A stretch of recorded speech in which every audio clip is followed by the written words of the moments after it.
주님 앞에 오신 여러분 주님의 이름으로 환영하고 세상에서 얻을 수 없는 그 평안과 기쁨이 여러분의 삶에 충만하게 되시기를 주님의 이름으로 축원합니다.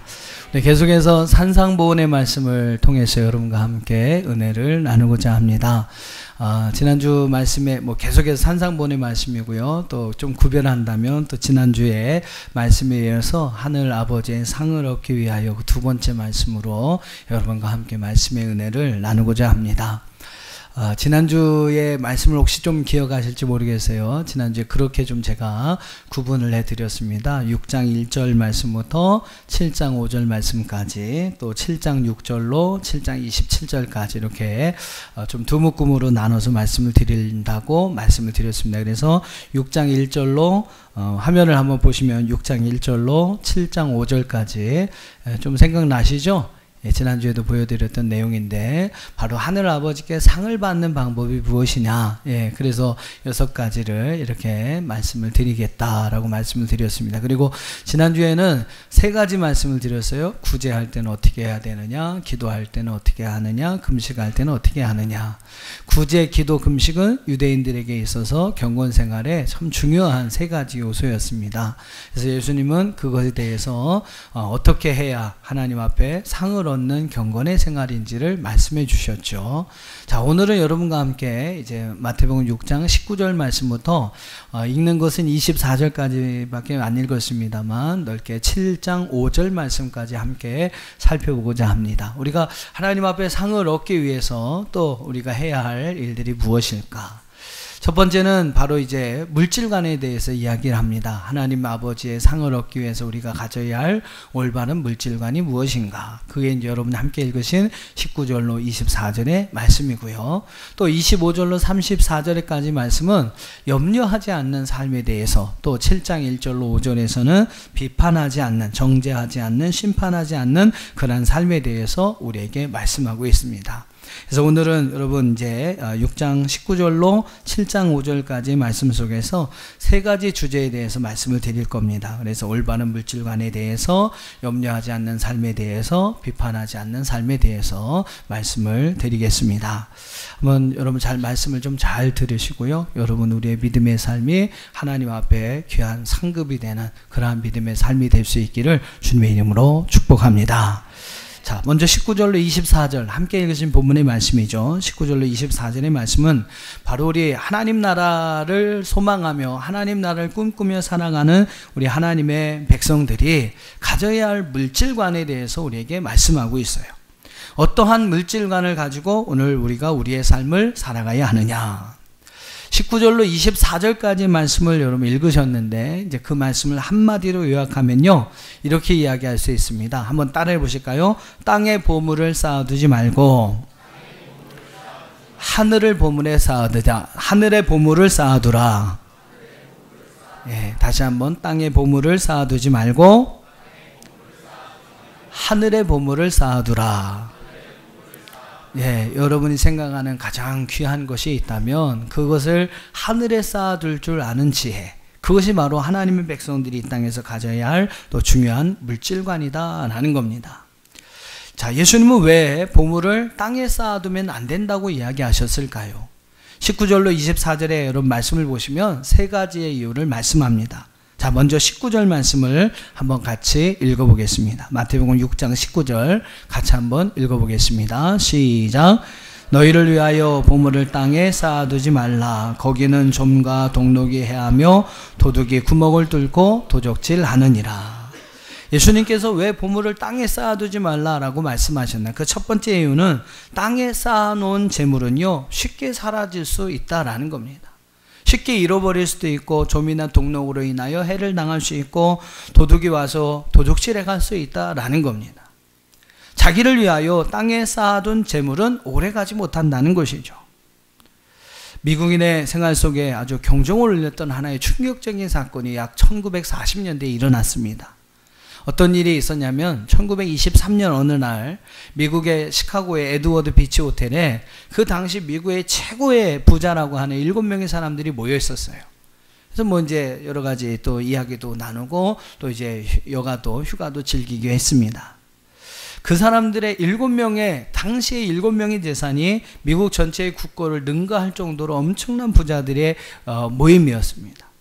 근데 어느 기자가 그 모임이 있은 후 25년이 지난 후에 그들의 생애를 조사해 보았다고 합니다. 그들의 생애가 어떻게 되었을까? 25년 후에 그들의 생애가 7명의 그 부자의 삶이 어떻게 되었을까?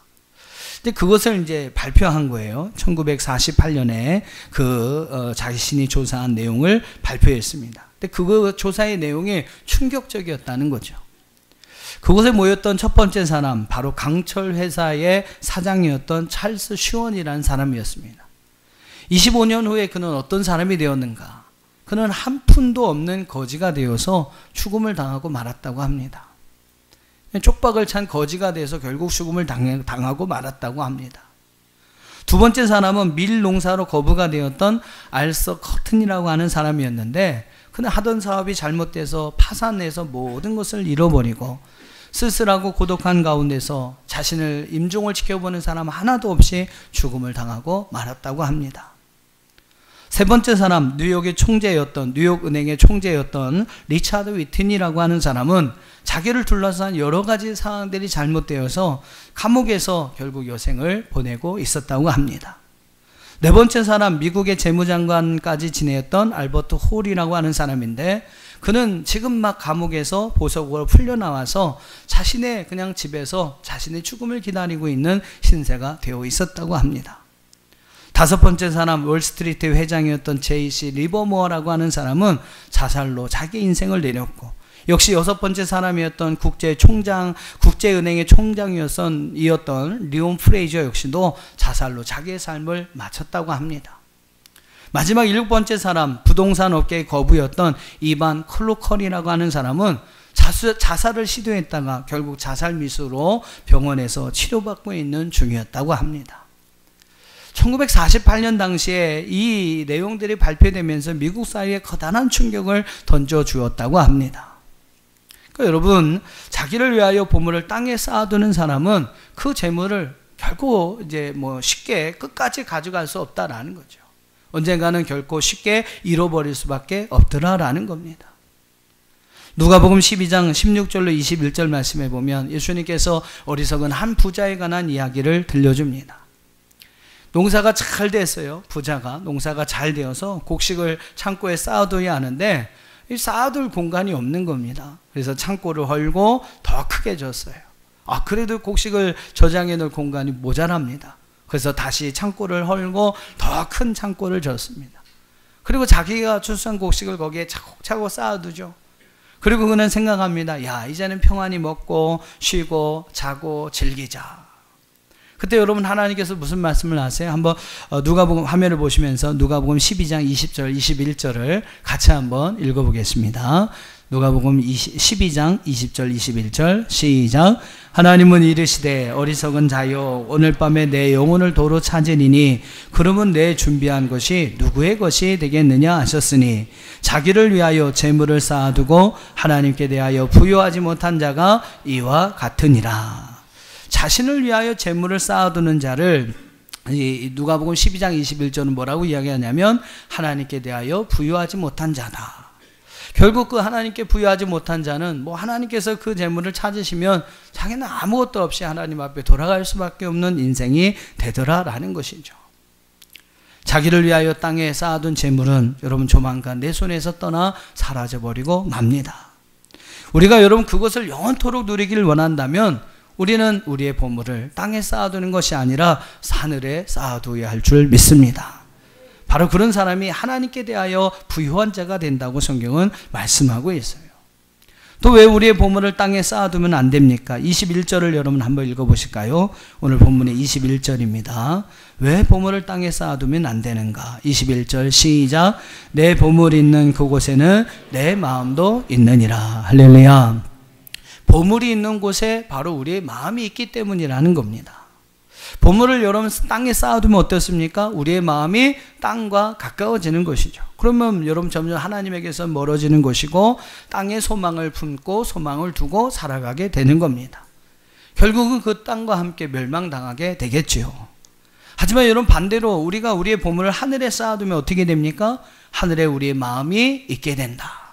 그러면 여러분 하나님과 더 가까워지게 되고 하늘의 소망을 품고 우리의 삶을 살아가게 된다는 것입니다. 그래서 예수님은요, 바로 오늘 우리의 보물을 하늘에 쌓아두라 라고 말씀하는 겁니다. 세 번째는 23절을 한번 읽어보세요. 23절 시작.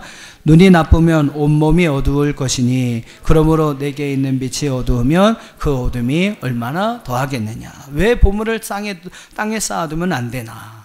바로 이런 보물을 땅에 쌓아두면 우리의 눈은 점점 어두워진다라는 겁니다. 보물을 여러분 귀중한 것을 자꾸 땅에 쌓아두기 시작하면 그것이 우리의 눈을 어둡게 만든다는 거예요. 눈이 어두워지면 어쨌든 우리 몸의 전체가 이제 영향을 받게 되고 어디를 향해 나갈지 방향 감각을 잃어버리게 되더라라는 겁니다. 여러분 눈이 어두우면 어떻겠어요? 사물을 볼 수도 없고 제대로 분별할 수도 없고 판단할 수도 없게 되는 것입니다. 눈이 어두우면, 돈의 눈이 어두우면요, 하나님도 안 보이는 거죠. 또 돈의 눈이 어두우면 사람들도 보이지 않는 것입니다. 그러니까 사람을 멸시하고 학대하게 되고 하나님을 무시하고 대적하게 되는 것이죠. 노벨상을 제정했던 알프레드 노벨이라는 사람이 있습니다. 그는 다이너마이트 제조 방법을 통해서 아주 엄청난 부를 차지하는 사람이 되죠. 또 뭐 아주 많은 사람들에게 관심과 촉망을 한 몸에 받는 사람이 됩니다.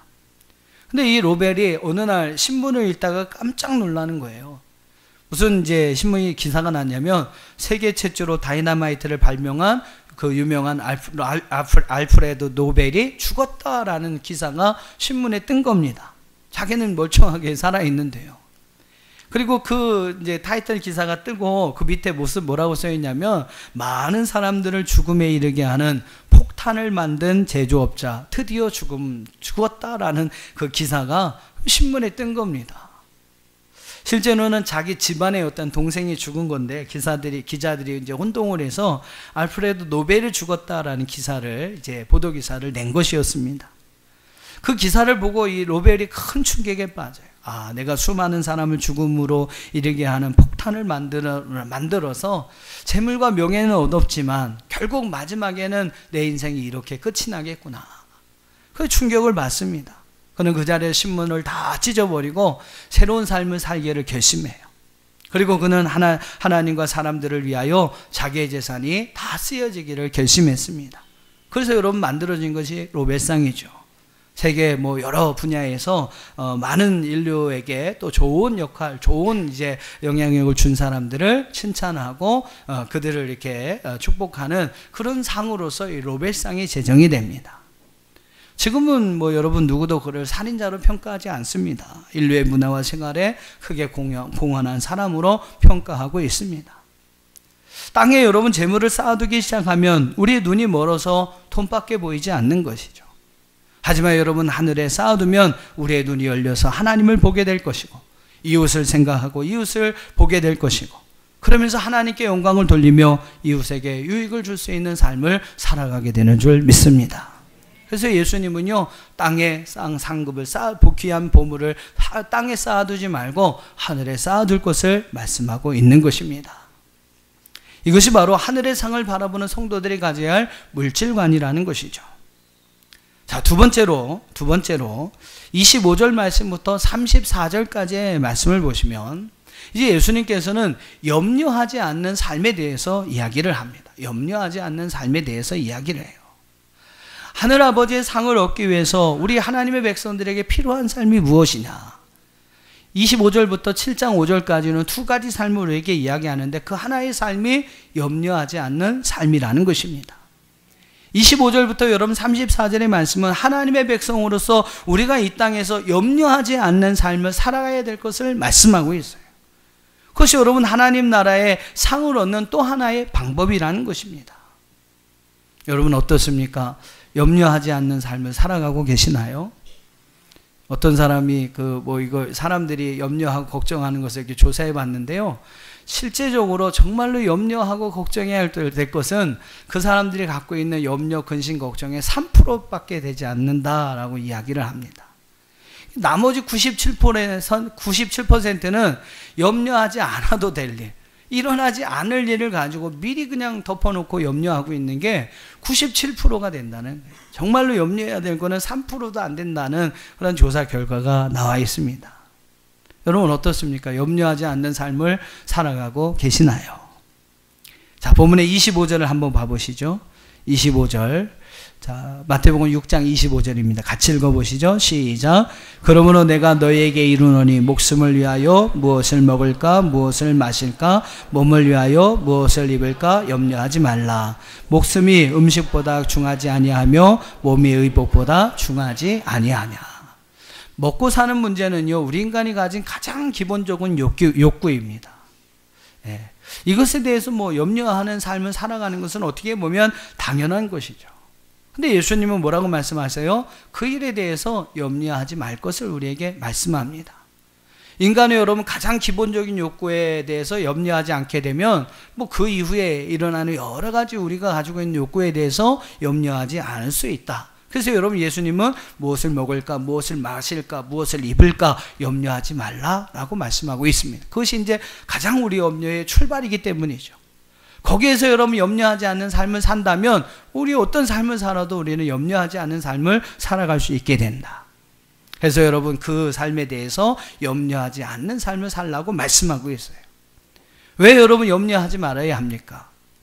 26절부터 여러분 34절까지 말씀 보시면 예수님은 두 가지를 이야기를 합니다. 두 가지 이유를 말씀하세요. 왜 염려하지 말아야 하느냐? 자, 그 첫 번째는 먼저 26절을 한번 읽어보실까요? 26절 시작.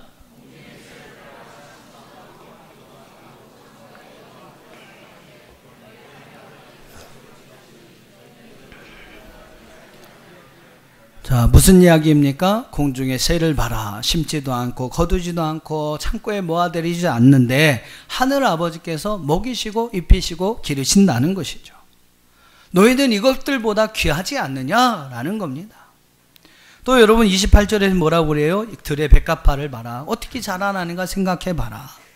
또 내일 아궁이에 던져질 들풀도 봐라. 하나님이 어떻게 입히시고 어떻게 먹이시느냐. 하물며 너희일까 보냐. 여러분 우리는 하나님께서 창조하신 모든 만물 중에 가장 으뜸이 되는 만물의 영장이 되는 사람들인 줄 믿습니다. 하나님의 영상을 따라 지음받은 것이 바로 저와 여러분이에요. 우리 여러분 그만한 가치가 있습니다. 50억의 인구가 있다고 52억 정도의 인구를 이야기하는데 그 중에서 여러분은 단 한 사람이에요. 이게 희소성의 가치가 얼마나 큰지 여러분 아십니까?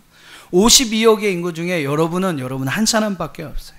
그리고 여러분은 바로 하나님의 형상을 따라 지음받은 하나님의 창조물, 가장 위대한 창조물인 줄 믿습니다. 아, 들풀도 먹이시고, 뭐 여러분 들의 백합화도 입히시고, 공중의 새도 심지도 않고 거두지도 않는데 먹여 살리는데 하물며 너희일까 보냐. 하나님께서 여러분 다 먹여주고 입혀주신다는 거죠. 그러니 걱정하지 말라라는 거죠. 또 두 번째 이유를 27절에서 이렇게 이야기합니다. 한번 한번 같이 읽어보시죠. 27절 시작. 너희 중에 누가 염려함으로 그 키를 한 자라도 더할 수 있겠느냐. 우리가 여러분 왜 염려하지 않는 삶을 살아야 합니까? 그건 간단해요. 염려해도 해결되지 않는다는 거예요. 키가 여러분 작다고 염려해서 키를 키울 수 있을까요? 염려하기보다는요, 뭐 운동을 좀 나가서 더 하든지 아니면 뭐 우유를 좀 많이 마시든지 키를 키울 수 있는 방법을 해야 하는 것이죠. 저는 그렇게 해도 잘 안 크더라고요. 그렇게 했다고 여러분 염려한다고 해서 뭐 키가 더 키워줄 수가 있겠습니까? 안 된다는 거예요. 염려해도 해결되지 않는다는 거예요. 아마 염려해서 해결되는 일이라면 예수님께서 많이 염려해라 이렇게 말씀하셨을 거예요. 근데 염려해도 해결되지 않는 문제라는 겁니다. 그러니까 염려하지 말고, 뭐 그렇다고 우리 인간의 인생의 삶에 여러 가지 어려운 문제들이 없습니까? 있죠. 그러나 그런 것에 대해서 염려하기보다는 먼저 하나님 나라와 하나님의 의를 구하는 삶을 살 것을 예수님은 말씀하신 겁니다. 그래서 33절에 보면 너희는 먼저 그의 나라와 그의 의를 구하라. 그리하면 이 모든 것을 너희에게 더하시리라 라고 말씀하고 있습니다.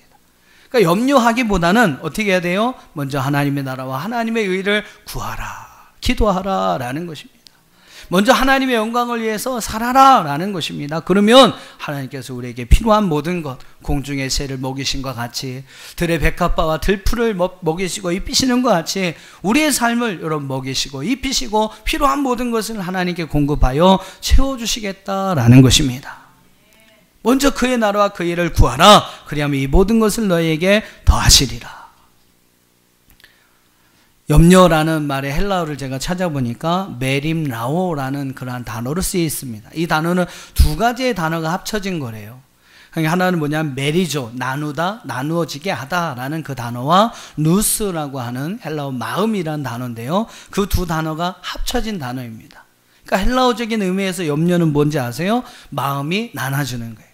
뭐 한 가지에 집중해야 하는데 집중하지 못하게 이거 생각나게 하고 또 저걸 생각나게 하고 그런 거 여러분 바로 그게 염려라는 겁니다. 근데 참 희한하게요. 이제 헬라어에서의 염려는 또 이제 그런 의미를 갖고 있는데 한자를 보면요. 한자를 여러분 혹시 이 근심할 환이라는 염려, 근심 얘기할 때 이런 한자를 쓰는데 이 단어도 여러분 모양을 한번 잘 보세요. 밑에 마음 심자가 있고 마음이 가운데로 쫙 나눠집니다. 헬라어도 마음이 나눠지는 게 염려고요. 이 한자도 이렇게 잘 보시면 마음이 이렇게 나눠지는 거, 쪼개지는 거, 이게 여러분 근심할 환자의 환이라는 거예요. 그러니까 여러분 이렇게 언어가 나라마다 다르지만 그 의미는 이렇게 좀 이렇게 상통한 것을 우리는 볼 수 있습니다. 여러분 환자가 뭡니까? 환자 할 때 이 환자를 쓰거든요. 환자가 병이 있어서 환자가 아니에요. 왜 환자인지 아십니까? 염려하는 사람, 근심의 사람들을 가리켜서 환자라고 하는 거예요. 진짜 병은 뭡니까? 암에 걸려서 진단받은 게 진짜 병이 아니라 근심하고 걱정하는 게 병이라는 거예요. 그게 진짜 병이라는 겁니다. 진짜 그 영어도 이렇게 보니까 영어로 이제 걱정, 근심 이런 염려를 worry라는 단어를 씁니다. 이거는 이제 worken이라는 그 단어에서 어원을 찾을 수가 있는데 이 worken이라고 하는 단어는 물어뜯다, 목을 졸라 질식시키다라는 그런 의미를 가지고 있다고 합니다. 그러니까 여러분 염려가 뭡니까? 염려 자체가 우리를 서서히 조금씩 목 졸라서 이제 죽이는 그런 어떻게 보면 느린 형태의 자살 행위와 같은 것이 바로 염려라는 것이 그 영어의 단어의 의미 속에 담겨 있다라는 거예요. 그러니까 여러분 병으로 죽는 것보다 더 죽는 게 뭔지 아세요? 염려함으로 죽는 것입니다. 그만큼 여러분 염려가 우리에게 무익한 것이라는 거예요. 그러니까 예수님은 무익한 그 일을 하지 말라, 염려하지 말라라고 말씀합니다. 어느 병원에서 제가 설교를 준비해서 하면서 찾아보니까 어느 병원에서 이렇게 실제로 있었던 사건이라고 합니다. 70세가 넘은 어르신들이 건강검진을 했는데 이 건강검진 기록의 결과가 바꿔서 전달이 된 거예요. 바꿔서 전달이 됐습니다. 한 어르신은 위암 진단이 나왔어요. 위암이 걸렸습니다. 한 어르신은 건강합니다. 진단이 나왔는데 이게 바꿔서 전달이 된 거예요. 그러니까 위암이 걸린 분은 건강합니다. 이런 진단을 받게 된 거고 정말로 건강하신 분은 위암이 걸렸습니다. 라는 진단을 받게 된 겁니다. 위암 진단을 받은 어르신은 어땠을까요? 그때부터 막 염려, 근심, 걱정에 빠지는 겁니다. 나이가 많으니 수술을 할 수도 없고 수술을 쉽게 할 수도 없고 여러 가지 이제 고민에 빠지다 보니까 점점 그 건강하시던 분이 시름 앓게 되는 거예요. 여러분 건강하다고 진단받은 분은 어떨까요? 예, 오히려 막 싱글싱글 막 하면서 뭐 활력 있는 삶을 삽니다. 누가 더 오래 사셨을 것 같아요? 예, 오히려 위암에 걸렸지만 그 사실을 모르고 그냥 이렇게 행복하게 평안하게 산 양반이 훨씬 오래 살았다는 거예요. 자기 몸은 건강한데 자기도 위암에 걸렸다고 이렇게 근심하며 살았던 분은 오래 못 사셨다는 것입니다. 이것이 여러분 바로 염려가 우리에게 주는 폐단이라는 것이죠. 염려는 어떤 경우라도 우리에게 유익이 되지 못합니다. 그러니까 예수님은 우리에게 염려하지 말라고 말씀하고 있는 것입니다. 사랑하는 성도 여러분, 염려하지 마시기를 바랍니다. 그것이 또 우리가 하나님 앞에서 하나님의 귀한 은혜와 상급과 축복을 받을 수 있는 방법인 것을 예수님은 산상보훈의 말씀을 통해 우리에게 말씀하고 있어요.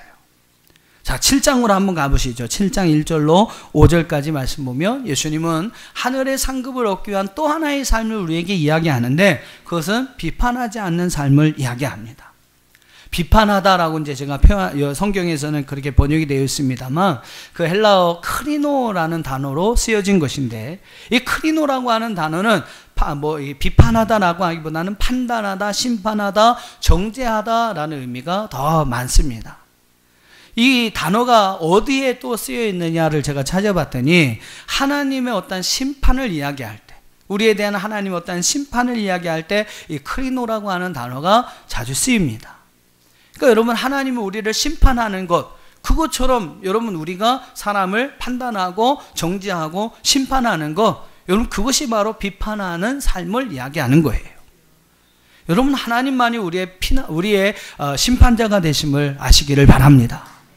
우리는 여러분 절대로 우리가 아무리 똑똑하고 아무리 잘났다고 해도 우리는 판단하거나 남에 대해서 정죄하거나 남에 대해 심판할 수 있는 권한이 없다는 것을 우리는 알아야 합니다. 하나님만이 우리의 심판자가 되시지 그 누구도 서로에 대해서 심판자가 될 수 없다라는 거예요. 그러니까 예수님은 그런 의미에서 오늘 우리에게 비판하지 않는 삶, 남에 대해 판단하거나 정죄하거나 남에 대해서 심판하는 삶을 살아가지 말 것을 우리에게 말씀하고 있습니다. 그러니까 여러분, 하나님의 백성이라면 하나님이 우리의 심판자가 되심을 여러분 믿는다면 우리는 절대로 다른 사람에 대해서 판단하거나 정죄하거나 심판해서는 안 된다는 것입니다. 7장 1절을 한번 보세요. 7장 1절 한번 같이 읽어보실까요? 시작. 왜 예수님께서 비판하지 말라, 판단하거나 정죄하거나 심판하는 삶을 살지 말라고 말씀하고 있습니까? 자, 또 2절도 한번 보세요. 2절 시작. 너희가 비판하는 그 비판으로 너희가 비판을 받을 것이요 너희가 헤아리는 그 헤아림으로 너희가 헤아림을 받을 것이니라. 왜 여러분 비판하고 판단하는 삶을 살지 말아야 하느냐? 남을 판단하면 우리도 여러분 하나님 앞에 동일한 판단을 받게 된다는 것입니다. 이제 미국의 어느 마을에서 빵을 만드는 공장의 사장님이 자기 이제 공장에 버터를 이렇게 대는 그 농장의 주인을 고소를 했습니다. 그 이유가 무엇이냐면 이 버터의 양이 조금씩 슬금 버터의 양을 줄였다는 거예요. 그래서 자신 그 버터를 만드는 그 농장 주인이 부당한 이익을 챙겼다는 것입니다. 그래서 이제 고소를 해버렸어요. 판사가 농장 주인을 이렇게 불러가지고 묻습니다. 농장에서 버터를 만드는데 어떤 저울을 사용하십니까? 근데 그 농장 주인이 얘기합니다. 저희는 저울을 사용하지 않습니다. 근데 그러면 어떻게 이 버터의 무게를 잴 수 있습니까? 그건 간단합니다. 저희가 사먹는 빵이 있는데 그 빵의 무게가 1파운드입니다. 1파운드짜리입니다. 그래서 저울 따로 필요하지 않고 그 빵의 무게만큼 똑같이 이제 그 버터의 무게를 달아서 담았다라는 거예요. 그러면 1파운드 그짜리 빵은 어디서 샀습니까? 어디서 샀겠어요? 그 사람을 고소한 빵 공장의 사장을 가리키면서 저 사람이 만든 빵을 저희는 늘 사다 먹습니다. 이렇게 이야기를 하는 거예요. 결국은 누가 여러분 감옥에 갔겠습니까? 오히려 고소한 사람, 그 빵 공장의 사장이 벌을 받게 되는 거예요. 먼저 함량을 속인 그 빵 공장의 사장이 벌을 받게 되는 겁니다. 이와 같이 여러분 남에게 들이대는 심판의 잣대는요, 결국 부메랑처럼 자신에게로 돌아와 결국 자신의 그 잣대대로 심판을 받게 된다는 사실을 우리는 기억해야 한다라는 겁니다. 그래서 예수님은 너 누구 심판하면 똑같이 너도 심판을 받는다. 그러니 절대로 심판하거나 비판하는 삶을 살지 말아라 라고 말씀하고 있는 것이죠. 또 하나의 이유가 있습니다. 3절로 5절 말씀을 여러분 한번 보세요. 7장 3절로 5절 우리 한번 같이 한번 읽어보겠습니다. 시작.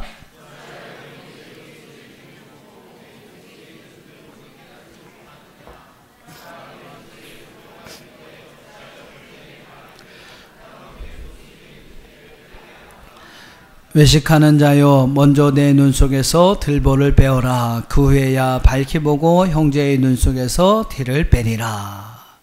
왜 비판하지 않는 삶을 살아야 합니까? 예수님 뭐라고 말씀하세요? 너는 더 큰 잘못을 하고 있는 사람일 수 있다라는 거예요. 우리가 남에 대해서 여러분 판단을 하고 남에 대해서 정죄를 하고 때로는 심판을 합니다만 어떻게 보면 내가 그 사람보다 더 큰 죄인이 될 수 있다라는 겁니다. 어떤 한 여행자가 어느 도시에 이렇게 도시에 이르러서 길가에 앉아있는 노인에게 물어봅니다. 이 도시의 사람들의 인심은 어떻습니까? 그래서 오히려 그 노인이 그 사람에게 대묻습니다. 이곳에 오기 전에 들렸던 그 도시들의 사람의 인심은 어땠습니까? 이렇게 물어봐요. 근데 여행자가 이야기합니다. 아유, 말도 하지 마십시오. 믿을 사람 하나도 없고요. 얼마나 그냥 천박했던지 아주 최악이었습니다. 그러자 그 말을 받아서 노인이 이야기합니다. 아, 그렇습니까? 그렇다면 이 도시도 비슷할 겁니다. 또 얼마 후에 다른 여행자가 그 도시에 와서 똑같이 그 노인에게 질문을 합니다. 그리고 이 노인은 그 여행자에게 이전에 했던 대로 물어봐요. 그럼 이전의 도시는 어땠나요? 여행자가 이야기를 합니다. 예, 아주 좋았습니다. 사람들이 다 친절하고 성실하고 너그러운 사람들 뿐이었습니다. 노인이 대답을 합니다. 아, 예, 그렇군요. 아마 이 도시도 그럴 겁니다. 여러분, 무슨 이야기일까요? 우리는 여러분 자기 자신을 통해서 늘 남을 판단을 합니다. 자기를 존중할 줄 아는 사람은요, 남도 존중받아야 함을 알고 존중하게 됩니다. 남을 배려할 줄 아는 사람은요, 다른 사람도 정이 많다고 느끼면서 정중하게 상대방을 배려해 줍니다. 그러나 여러분, 자기를 비하하고 자식이 자신에 대해서 존중이 없는 사람은요, 남을 볼 때도 삐딱하게 볼 수밖에 없다라는 것이죠. 그래서 여러분, 우리의 마음가짐이 먼저 중요한 거죠. 내가 이런 빨간색 선글라스를 끼고 있으면 사물이 다 빨간색으로 보일 수밖에 없는 겁니다. 그 사물의 색이 어떤 색이든 뭐 상관없어요. 그냥 다 빨갛게 보이는 거예요. 다른 사람의 문제인 경우도 물론 있죠. 그러나 그거보다 가장 문제는 바로 내가 문제가 되는 경우가 많다라는 거죠. 다른 사람에 대해서 말하기 전에 우리는 먼저 자신을 살펴볼 줄 알아야 합니다. 내가 혹시 빨간색 선글라스를 끼고 있지는 않는가? 혹시 내 눈에 들보가 있는 것은 아닌가? 괜한 선입견과 편견을 가지고 잘못된 생각을 하고 있는 것은 아닌가? 먼저 여러분 자신을 돌아볼 줄 아는 마음을 가질 때 우린 상대방에 대해서 판단하지 않는 자가 될 수 있고요. 또 그 사람을 이해하고 용서하고 품어줄 수 있는 사람이 될 수 있는 것입니다. 그럼 어떨까요? 그렇게 여러분 우리가 용서의 삶, 긍휼의 삶을 베푼다면 우리는 그 헤아림으로 하나님 앞에 그 헤아림을 동일하게 받게 될 것입니다. 그렇게 여러분 살아간다면 우리는 하나님 앞에 이후에 긍휼 있는 심판을 받게 된다는 것이죠. 여러분 하나님 앞에 갔는데 하나님이 여러분이 행한 그에 대해 용서하지 않는다면 어떨까요? 그러면 누구도 여러분 하나님 나라에 들어갈 수 없을 것입니다.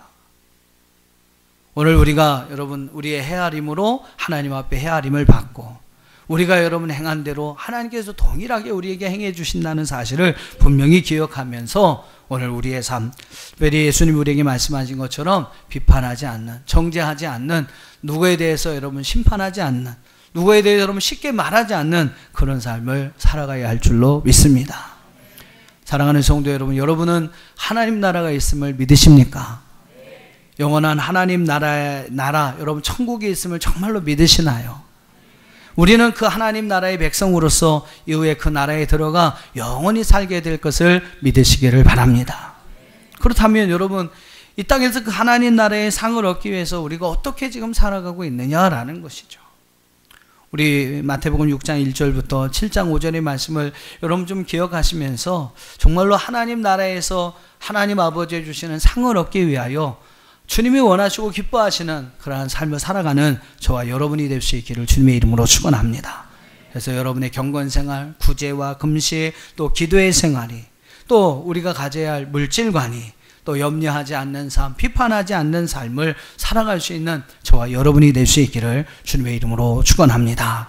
그래서 오늘 6장 1절부터 7장 5절까지의 말씀을 여러분 기억하시면서 그 말씀을 잘 지키는 것이, 그 말씀대로 여러분 살아가는 것이 하늘 아버지의 상을 얻는 방법인 것을 여러분 기억하시면서 이후에 우리에게 주신 하늘의 상을 얻기 위해 살아가는 저와 여러분이 될 수 있기를 주님의 이름으로 축원합니다. 이 시간 우리 머리 숙여 주님 앞에 함께 기도하겠습니다. 한번 좀 여러분 좀 생각을 해보세요. 나는 하늘의 상을 얻기 위해서 어떠한 삶을 지금까지 살아왔는가? 나의 경건 생활을 한번 좀 돌아보세요. 나는 어떤 물질관을 가지고 하나님 앞에 살아왔는가? 염려하는 삶이 혹시 있지 않았나? 남을 너무 쉽게 판단하고 비판하는 삶을 살아오지 않았는가? 한번 여러분의 삶을 한번 좀 돌아보시고 또 앞으로 여러분의 모든 삶이 하나님 앞에서 귀한 상급을 얻기 위한 귀한 삶이 되어줄 수 있도록 우리가 함께 기도했으면 좋겠습니다.